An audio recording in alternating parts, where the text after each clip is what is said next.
الصلاة والسلام على سید الانبیاء والمرسلین اما بعد فاعوذ باللہ من الشیطان الرجیم بسم اللہ الرحمن الرحیم لقد من اللہ علی المؤمنین اذ بعث فیہم رسولا صدق اللہ العلی العظیم۔ عزیزان ذی وقار، حیات طیبہ کے گلشن سے گلوں کے چننے کا سلسلہ جاری ہے۔ ہم اپنی جھولی ان حسین اور اپنی مثال آپ گلوں سے بھرنے کی سعادت حاصل کر رہے ہیں۔ ہم اس سفر میں سفر ہجرت کے حوالے سے پڑھ رہے تھے۔ آج سفر ہجرت کے حوالے سے سفر ہجرت کے اوپر آج تیسری نشست ہے۔ جب رسول اللہ صلی اللہ علیہ وآلہ وبارک وسلم اور سیدنا صدیق اکبر رضی اللہ تعالی عنہ جب یہ دوران سفر سوئے مدینہ گامزن تھے، راستے میں ایسے بھی مراحل آئے کہ راستے میں کوئی پوچھنے والا پوچھتا، اے ابو بکر رضی اللہ تعالی عنہ، یہ آدمی کون ہے جو آپ کے ساتھ ہے؟ تو حضرت سیدنا صدیق اکبر رضی اللہ تعالی عنہ جواب دیتے، رجل یہدینی الطریق یا رجل یہدینی السبیل، یہ وہ آدمی ہے جو مجھے راہ دکھلاتا ہے۔ سوال کرنے والا یہ خیال کرتا کہ یہ اس راستے کی بات کر رہے ہیں، جبکہ حضرت صدیق اکبر رضی اللہ تعالیٰ عنہ کی مراد اس سے بھلائی کا راستہ تھی۔ سبحان اللہ، کیا کہنے صدیق اکبر کے رضی اللہ تعالیٰ عنہ۔ سفر ہجرت کا ایک اہم ترین واقعہ ام معبد رضی اللہ تعالی عنہا کی ذات مقدسہ ہے۔ تمام اصحاب سیر اس واقعے کو نقل کرتے ہیں کہ رسول اللہ صلی اللہ علیہ وسلم سفر کے دوران ایک خیمے کے پاس سے گزرتے ہیں۔ خیمے کے باہر ایک باوقار خاتون بیٹھی ہوئی نظر آتی ہے جس کا نام عاتکہ ہے، کنیت ام معبد ہے۔ حضرت سیدنا صدیق اکبر رضی اللہ تعالی عنہ اس عورت سے دریافت کرتے ہیں، کیا تمہارے پاس ہمیں فروخت کرنے کے لیے گوشت اور کھجوریں ہیں؟ تو وہ خاتون کہتی ہے، لو کان عندنا شیء ما اعوزکم القرا، اگر ہمارے پاس کوئی چیز ہوتی تو ہم تمہاری میزبانی میں کبھی کوتاہی نہ کرتے۔ اہل عرب کا یہ شیوا رہا ہے، مہمان نوازی میں کوئی ان کی برابری نہیں کر سکتا۔ آج بھی آپ میں سے جو احباب رمضان المبارک میں حرمین شریفین طیبین میں جنہوں نے مراحل یا اپنے وقت گزارا ہوگا، تو وہ اس بات کی گواہی دیں گے کہ واقعتاً مسجد نبوی شریفہ میں افطاری کا جو ماحول ہوتا ہے، جو افطاری کا منظر ہوتا ہے کہ ہر ایک آپ کا ہاتھ پکڑ کر آپ کو اپنے دسترخوان پر بٹھانے کا اصرار کرتا ہے۔ خیر، ام معبد کہتی ہیں کہ اگر ہمارے پاس کوئی چیز ہوتی تو ہم کبھی بھی کوتاہی نہ کرتے۔ یہ وہ زمانہ ہے کہ جب طویل خشک سالی نے اس علاقے کو قحط زدہ کر دیا، کوئی چیز دستیاب نہیں۔ رسول اللہ صلی اللہ علیہ وسلم کی نگاہ پڑی، خیمے کے ایک کونے میں ایک بکری کھڑی نظر آئی۔ اللہ کے نبی صلی اللہ علیہ وسلم نے دریافت فرمایا، اے ام معبد، یہ بکری کیسی؟ عرض کیا، یہ وہ بکری ہے جو کمزوری کی لاغری کی وجہ سے ریوڑ کے ساتھ نہیں جا سکی، باقی بکریوں کے ساتھ نہیں جا سکی، اس لیے یہیں کھڑی رہ گئی۔ رسول اللہ صلی اللہ علیہ وسلم نے فرمایا اس کے دودھ ہے، تو عرض کرتی ہیں اتنی کمزور ہے، اس کے دودھ کہاں؟ فرمایا کیا تم مجھے اجازت دیتی ہو کہ میں اس کو دوہ لوں؟ اس نے کہا کہ اگر اس میں کوئی دودھ ہے تو بڑی خوشی سے دوہ لیں۔ رسول اللہ صلی اللہ علیہ وسلم نے اللہ کا نام لے کر بکری کے تھنوں پر ہاتھ رکھا، ان میں دودھ اتر آیا۔ اور پھر معبد کی قسمت تو تبھی جاگ گئی تھی جب سیدنا صدیق اکبر رضی اللہ تعالیٰ عنہ نے پوچھا تھا کہ کیا آپ کے پاس کوئی چیز ہے؟ اور اب تو اس قسمت کو مزید چاند لگ گئے کہ رسول اللہ صلی اللہ علیہ وسلم نے اپنے ہاتھوں سے اس بکری کو دہنا شروع کیا۔ فرمایا بڑا برتن لے آؤ، اور جب رسول اللہ صلی اللہ علیہ وسلم نے دوہا تو جھاگ اٹھنے لگی، یہاں تک کہ وہ برتن بھر گیا۔ رسول اللہ صلی اللہ علیہ وسلم نے پہلے معبد کو پلایا۔ یہ ہے رسول اللہ صلی اللہ علیہ وسلم کی کرم نوازی کی انتہا۔ معبد کو پلانے کے بعد پھر اپنے ساتھیوں کو پلایا۔ جب سب نے خوب سیر ہو کر پی لیا تو آخر میں ساقی کوثر نے صلی اللہ علیہ وسلم خود دودھ نوش فرمایا، اور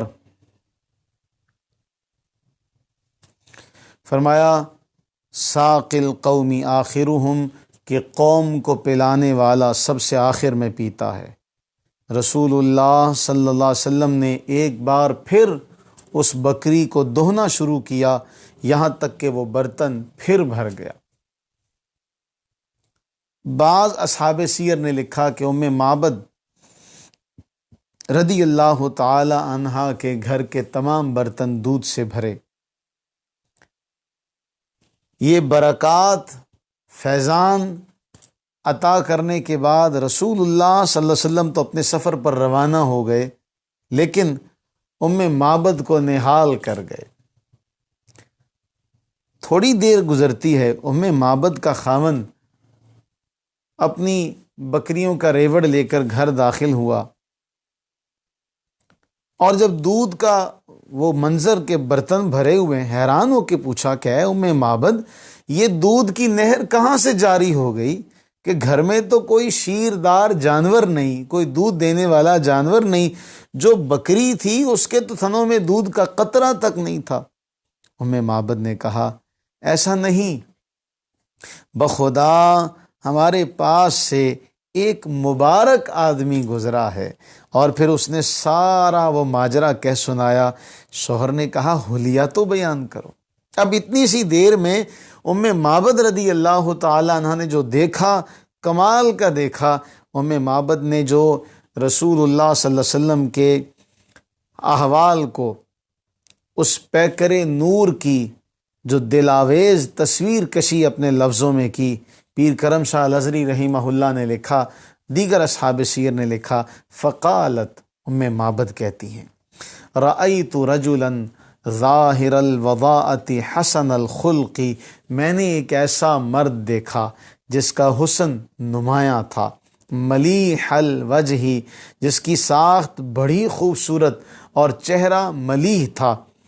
ملیح کہتے ہیں نمک والا حسن، کہ نمکین جو چیز ہوتی ہے اس کو بار بار دیکھنے کو دل کرتا ہے۔ ملیح الوجہ، کہ جس کی ساخت بڑی خوبصورت اور چہرہ ملیح تھا۔ لم تعبہ ثجلۃ ولم تضر بہ سعلۃ، نہ ہی پیٹ بڑھا ہوا تھا، نہ گردن پتلی تھی، نہ سر چھوٹا تھا کہ نقص معلوم ہوتا ہو۔ قسیم وسیم، بڑا حسین، بڑا خوب رو، فی عینیہ داج وفی اشفارہ وطف،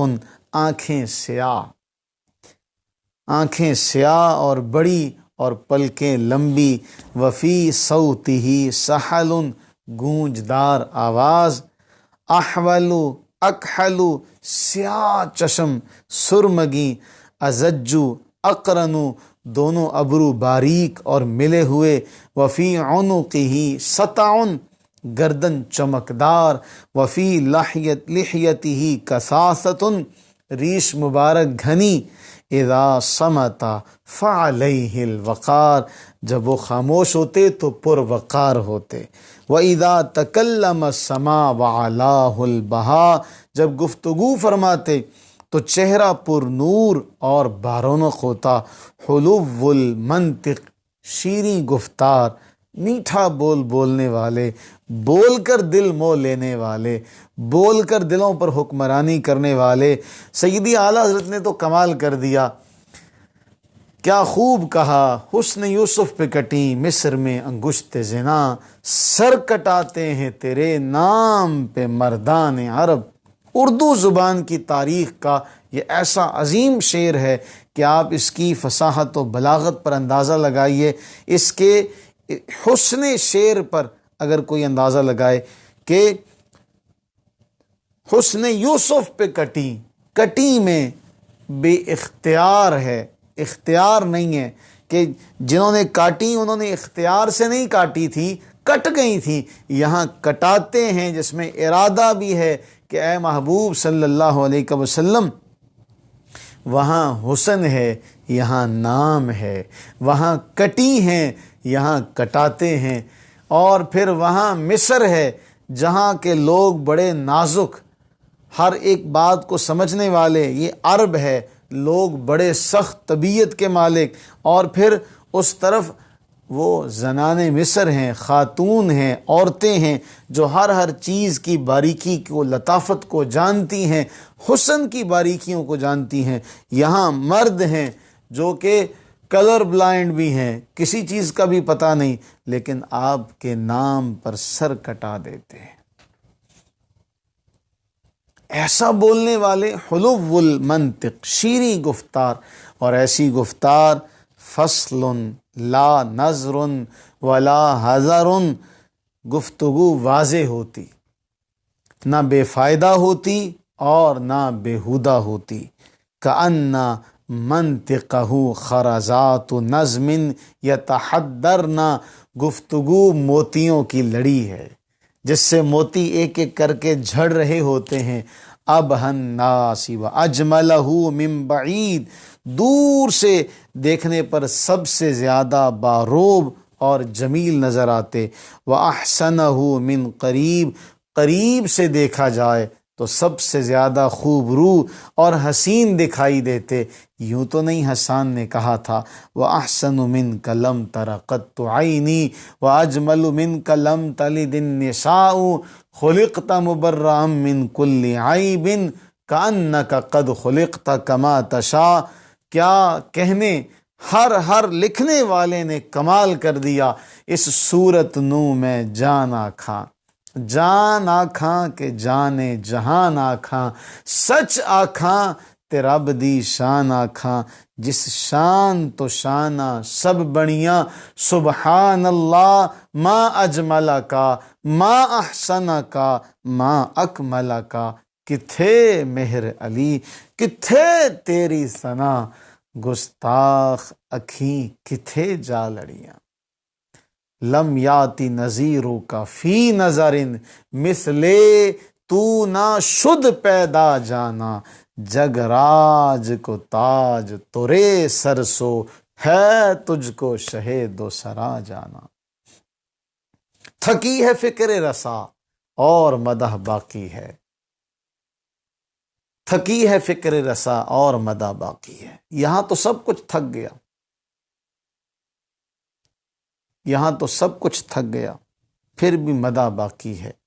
اور کہا ربعۃ ایسا قد لا تشنعہ عین من طول، نہ اتنا طویل کہ آنکھوں کو برا لگے، نہ اتنا چھوٹا کہ آنکھوں کو حقیر لگے، غصن بین غصنین دو شاخوں کے درمیان میں سے ایک شاخ نکلی ہوئی جو سب سے زیادہ سرسبز بھی ہے، سب سے زیادہ شاداب بھی ہے، قداور بھی ہے، لہو رفقا یحفون بہ، ان کے ایسے ساتھی جو ان کے گرد حلقہ بنائے ہوئے تھے، اذا قال استمعوا لقولہ، اگر آپ انہیں کچھ کہتے تو فوراً اس کی تعمیل کرتے، وَإِنْ أَمَرَ تَبَادَرُوا إِلَىٰ أَمْرِهِ، اگر آپ انہیں حکم دیتے وہ فوراً اس کو بجا لاتے، محفوظ محشود، سب کے مخدوم، سب کے محترم، لا عابس ولا مفند، نہ وہ ترش رو نہ ان کے فرمان کی مخالفت کی جاتی تھی۔ بخاری اٹھائیے تو وہاں آپ کو نظر آئے گا کہ کیا خوب کہا کہ اس طرح محبت کرتے ہیں، اس طرح محبت کرتے ہیں صحابہ کرام رضوان اللہ تعالی علیہم اجمعین کہ رسول اللہ صلی اللہ علیہ وسلم زمین پر لعاب دہن ڈالتے ہیں، آپ کا لعاب دہن زمین پر جانے سے پہلے کسی نہ کسی کے ہاتھوں پر پڑتا ہے۔ ما تنخم نخامۃ الا وقعت فی کف رجل منہم فدلک بہا وجہہ وجلدہ، کہ جو جس کو مل جاتا ہے وہ اپنے چہرے کا غازہ بنا لیتا ہے، اپنے جسم پر مل لیتا ہے۔ آپ کے وضو کا پانی ہو تو وہ زمین پر گرنے نہیں دیتے، آپ کی محفل میں بیٹھے ہوں تو نظریں اٹھا نہیں سکتے۔ معبد رضی اللہ تعالی عنہ نے جب یہ نقشہ بیان کیا تو ان کے شوہر کہنے لگے بخدا یہ وہی شخص ہیں جن کی جستجو میں قریش مارے مارے پھر رہے ہیں، اگر مجھے زیارت کی سعادت نصیب ہوتی تو میں یقیناً حضور صلی اللہ علیہ وسلم کی ہمراہی کا شرف حاصل کرتا۔ پیر کرم شاہ صاحب فرماتے ہیں رحمہ اللہ تعالی علیہ، کچھ عرصے کے بعد یہ دونوں میاں بیوی نعمت ایمان سے مشرف ہوئے تھے، اور پھر اس کے بعد عین اسی وقت مکہ میں ایک بلند آہنگ آواز ابھری، مگر آواز دینے والا دکھائی نہ دیا، سلو اختکم عن شاتہا وانائہا فانکم ان تسألوا الشاۃ تشہدوا، ارے بے شرمو جاؤ اس معزز خاتون ہی سے اس کی بکری اور برتن کا قصہ پوچھو، بلکہ اگر بکری ہی سے پوچھ لو تو وہ بھی رسول اللہ صلی اللہ علیہ وسلم کی رسالت کی شہادت دے گی۔ سبحان اللہ سبحان اللہ۔ اسی لیے کیا خوب کہا تھا معبد دی بکری دودھ سی نہ دیندی، جیو لاغر بڑی تے اٹھ دی نہ بیندی، بکری نو ہتھ لا کے جدوں لگے آقا چوون، معبد دے گھر دے بھرے سارے برتن، وہ کہندی ہن چھڈ کے نہ جاویں، ہن جتھے جانا ہی وہ لے چل نال، وہ سونیاں مٹھیاں بولیاں والا جدے نال کردا اے گلاں، او دا دل لٹ کے لے جائے نال۔ سبحان اللہ ما اجملہ کا ما احسنہ کا ما اکملہ کا۔ اسی قافلے میں، اسی راستے میں ایک ایسے غلام کے پاس سے بھی گزر ہوا جو بکریاں چرا رہا تھا، اور رسول اللہ صلی اللہ علیہ وسلم نے کھانا مانگا، معذرت کی کہ اس کی بکریاں دودھ دینے والی نہیں، صرف ایک بکری ہے، اس کا دودھ بھی تقریباً خشک ہو چکا ہے۔ رسول اللہ صلی اللہ علیہ وسلم نے اس کی رضامندی سے جو ہی اس بکری کے تھنوں کو دستے مبارک سے چھوا، بکری نے دودھ دینا شروع کر دیا۔ اور مسند احمد میں حضرت سیدنا عبداللہ ابن مسعود رضی اللہ تعالیٰ عنہ سے یہ روایت ہے کہ وہ یہ بیان کرتے ہیں کہ میں بالکل نوجوان تھا، مکہ میں عقبہ بن ابی معیط کی بکریاں چرایا کرتا تھا۔ ایک دفعہ رسول اللہ صلی اللہ علیہ وسلم اور حضرت ابوبکر صدیق رضی اللہ تعالیٰ عنہ میرے پاس آئے اور وہ مجھ سے کہنے لگے عندک یا غلام لبن تسقینا، اے لڑکے تمہارے پاس کچھ دودھ ہے تو ہمیں پلاؤ۔ میں نے کہا یہ بکریاں تو میرے پاس امانت ہیں، اس لیے میں آپ کو دودھ نہیں دے سکتا۔ آپ صلی اللہ علیہ وسلم نے فرمایا تمہارے پاس کوئی چھوٹی بکری ہے؟ میں نے کہا ہے۔ میں وہ بکری لے آیا۔ حضرت صدیق اکبر رضی اللہ تعالی عنہ نے اسے پکڑا، رسول اللہ صلی اللہ علیہ وسلم نے دعا فرمائی، تھن دودھ سے بھر گئے، پھر دودھ دوہا گیا، پیا۔ اس کے بعد رسول اللہ صلی اللہ علیہ وسلم نے تھنوں سے فرمایا اقلس، سکڑ جاؤ۔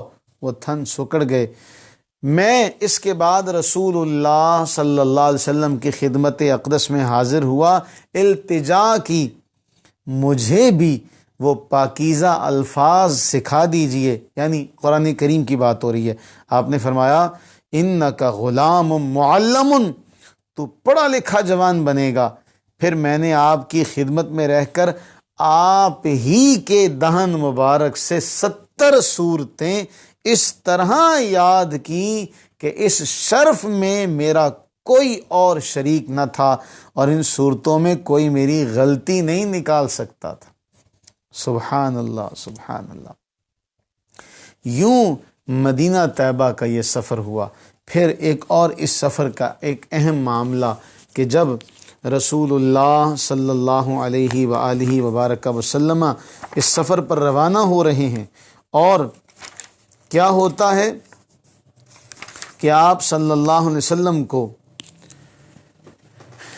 امام بغوی نے یہ لکھا، سیدنا بریدہ رضی اللہ تعالیٰ عنہ اس کو روایت کرتے ہیں، فرماتے ہیں کہ نبی صلی اللہ علیہ وسلم بدشگونی نہیں لیتے تھے، اچھی فال لیا کرتے تھے۔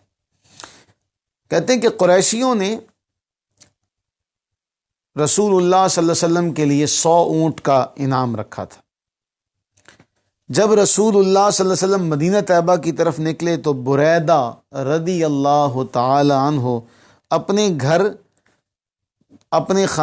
گھر سے نکلے اور اپنے خاندان کے، اپنے قبیلے کے 70 سواروں کو ساتھ لیا، 70 سواروں کو ساتھ لیا کہ ہمیں وہ موقع مل جائے، ہم کہیں ایسا کریں کہ رسول اللہ صلی اللہ علیہ وسلم کو پکڑ لیں، پکڑ کے ہم قریش کے حوالے کر دیں تو 100 اونٹ بڑی بات ہے۔ بریدہ رضی اللہ تعالیٰ عنہ اپنے گھر سے نکلے تو تھے، ویسے کبھی کبھی کمال کی بندے کی حیرت کو ایک عروج کا مقام مل جاتا ہے۔ حضرت عمر رضی اللہ عنہ گھر سے نکلتے ہیں، کیا سوچ کے نکلے تھے، راستے میں کیا معاملہ پیش آیا کہ وہی عمر رضی اللہ تعالیٰ عنہ جو اس حال میں نکل رہے ہیں، جب واپسی جا رہے ہیں تو پھر رسول اللہ صلی اللہ علیہ وسلم کی غلامی میں، آپ کی محبت میں قدم اٹھ رہے ہیں۔ یہاں بھی ایسا ہی ہوا کہ بریدہ رضی اللہ تعالیٰ عنہ نکلے تو اس لیے تھے کہ ان کو ان کے حوالے کر کے 100 اونٹ لیں گے۔ بتائیے اللہ کی تقسیم کا انداز نرالا ہے کہ جو 100 اونٹ لینے نکلتا ہے اسے جنت دے دی جاتی ہے۔ وہ 100 اونٹوں کے لالچ میں نکلے تھے، لیکن اللہ کی مرضی اور منشا کچھ اور تھی کہ نہیں بریدہ، اونٹ نہیں، تمہیں ہم اونٹوں سے بڑی چیز دیتے ہیں۔ اور جب رسول اللہ علیہ السلام کے پاس پہنچے تو آپ صلی اللہ علیہ وسلم نے پوچھا تمہارا نام کیا ہے؟ کہتے ہیں جی بریدہ برد سے بنا ہے، جس کا معنی ہوتا ہے ٹھنڈک۔ تو اللہ کے نبی علیہ الصلوۃ والتسلیم نے ابو بکر کی طرف اپنا رخ زیبا کیا، فرمایا اے ابو بکر ہمارا معاملہ ٹھنڈا ہو گیا، یہ ہے اچھی فال لینا، ہمارا معاملہ ٹھنڈا ہو گیا، صحیح ہو گیا۔ پھر آپ صلی اللہ علیہ وسلم نے پوچھا تیرا قبیلہ کون سا ہے؟ کہا جی اسلم، یعنی زیادہ محفوظ، سلامتی والے۔ فرمایا ہم محفوظ ہو گئے۔ پھر رسول اللہ علیہ الصلوۃ والتسلیم نے فرمایا قبیلے کی شاخ کون سی ہے؟ کہا بنو سہم، سہم کہتے ہیں حصے کو، حصے والے۔ فرمایا تو نے حصہ پا لیا، تو نے حصہ پا لیا۔ پھر بریدہ نے نبی صلی اللہ علیہ وسلم سے پوچھا کہ آپ کون ہیں؟ فرمایا میں محمد اللہ کا بندہ اور اس کا رسول ہوں۔ تو بریدہ جب یہ سارا معاملہ دیکھ لیتے ہیں کہ بریدہ کہتے ہیں تو وہاں رسول اللہ فرماتے ہیں ہمارا معاملہ ٹھنڈا ہو گیا۔ جب اسلم کہتے ہیں تو فرماتے ہیں ہم محفوظ ہو گئے۔ جب بنو سہم کہتے ہیں تو آپ فرماتے ہیں کہ بس حصہ مل گیا اسے اس کا۔ بریدہ کہتے ہیں اشہد اللہ الہ الا اللہ و اشہد انک عبدہ و رسولہ، میں گواہی دیتا ہوں کہ اللہ تعالی وحدہ لا شریک ہے، اور میں گواہی دیتا ہوں کہ آپ اس کے بندہ خاص ہیں اور اس کے رسول ہیں۔ مسلمان ہو جاتے ہیں، ان کے تمام ساتھی بھی مسلمان ہو جاتے ہیں، میں اکیلا ہی نکلا تھا جانب منزل۔ اور جب یہ سوئے منزل چلتے چلے گئے، کارواں بھی بڑھتا چلا گیا، قافلہ بھی بڑھتا چلا گیا۔ اب یہ 70 جو پکڑنے کے لیے آئے تھے، گرفتار کروانے کے لیے آئے تھے، یہ 70 کے 70 مسلمان ہو جاتے ہیں۔ اب حضرت بریدہ عرض کرتے ہیں یا رسول اللہ صلی اللہ علیہ وسلم، ایسے تو نہیں مدینہ میں داخل ہوں گے، ایسے تو نہیں مدینہ میں داخل ہوں گے۔ اپنا امامہ کھولتے ہیں، بریدہ رضی اللہ تعالیٰ عنہ اپنا امامہ کھولتے ہیں، نیزے پر باندھتے ہیں، یوں جھنڈا بنا لیتے ہیں رسول اللہ صلی اللہ علیہ وسلم کا، اور آپ کے آگے آگے چلنا شروع کر دیتے ہیں۔ کیا منظر ہوگا یہ 70 سوار اور یہ نورانی، کیا منظر ہوگا آپ تصور نہیں کر سکتے۔ چشم فلک نے ایسا منظر نہیں دیکھا ہوگا، ایسا استقبال کا معاملہ نہیں دیکھا ہوگا کہ کب نکلے تھے، جب نکلے تھے تو اس وقت کیا عالم تھا، اب جب جہاں لے جا رہے ہیں وہاں اللہ جب لے کے جا رہا ہے تو کس طرح لے کے جا رہا ہے۔ قدم قدم پر اللہ تعالیٰ اپنی نشانیاں دکھا رہا ہے رسول اللہ صلی اللہ علیہ وسلم کو بھی، اور رسول اللہ صلی اللہ علیہ وسلم کے تمام ماننے والوں کو بھی، کہ دیکھو ہمارے راستے پر کوئی چل کر تو دیکھے، ہمارے راستے پر کوئی چل کر تو دیکھے، ہماری طرف کوئی آ کر تو دیکھے، ہم کبھی بھی اسے محروم نہیں رہنے دیتے۔ اور پھر یہ دیکھا جائے کہ یہ تو کچھ اور کرنے آئے تھے لیکن ان کے مقدر میں کچھ اور لکھا تھا۔ وہ کہتے نا تدبیر کند بندہ تقدیر زند خندہ، انسان تدبیر کرتا ہے کہ میں یہ کر گزروں گا، تقدیر کھڑی مسکرا رہی ہوتی ہے، نہ بندیا نہ، یہ نہیں ہوگا، یہ نہیں ہوگا۔ وہ حضور سیدی شیخ عبد القادر جیلانی رحمہ اللہ تعالی علیہ کے حوالے سے ایک واقعہ لکھا جاتا ہے کہ چینی کا جو برتن تھا، شیشہ تھا، وہ ٹوٹ گیا۔ وہ کہنے لگی از قضا آئیں نہ چینی شکست۔ تو آپ نے فرمایا خوب شد اسباب خود را بینی شکست، کہ خوب اچھا ہوا کہ خود کو دیکھنے کے اسباب ٹوٹ گئے، اگر آئینہ ٹوٹ گیا تو کیا ہوا۔ بہرحال یہ باتیں ہر ایک کے لیے نہیں ہوتی، نہ ہر ایک ان باتوں کو سمجھ سکتا ہے۔ اللہ سے دعا کریں کہ باری تعالی ہمیں ان باتوں کو سمجھنے کی توفیق عطا فرمائے۔ یوں یہ ہجرت کا سفر اپنے آخری مرحلے میں داخل ہوا چاہتا ہے۔ اب مدینہ منورہ میں جو داخلے کی صورت ہے کہ یہ بھی نفوس نورانی اور ان کے ساتھ وہ 70 آگے بریدہ رضی اللہ تعالیٰ عنہ نے جھنڈا پکڑا ہوا ہے۔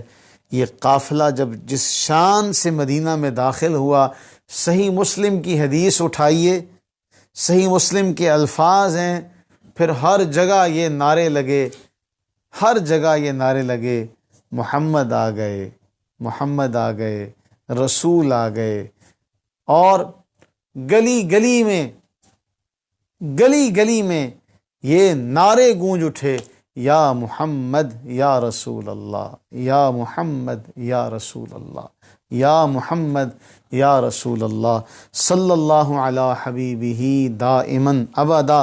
ادب المفرد میں امام بخاری رحمہ اللہ نے ایک روایت نقل کی عبداللہ ابن عمر رضی اللہ تعالیٰ عنہما سے کہ پاؤں سن ہوتا ہے اور انہیں کہا جاتا ہے اذکر احب الناس الیک، اسے یاد کیجئے جو آپ کو سب سے زیادہ محبوب ہے لوگوں میں، تو کہتے ہیں یا محمدہ صلی اللہ علیہ وسلم۔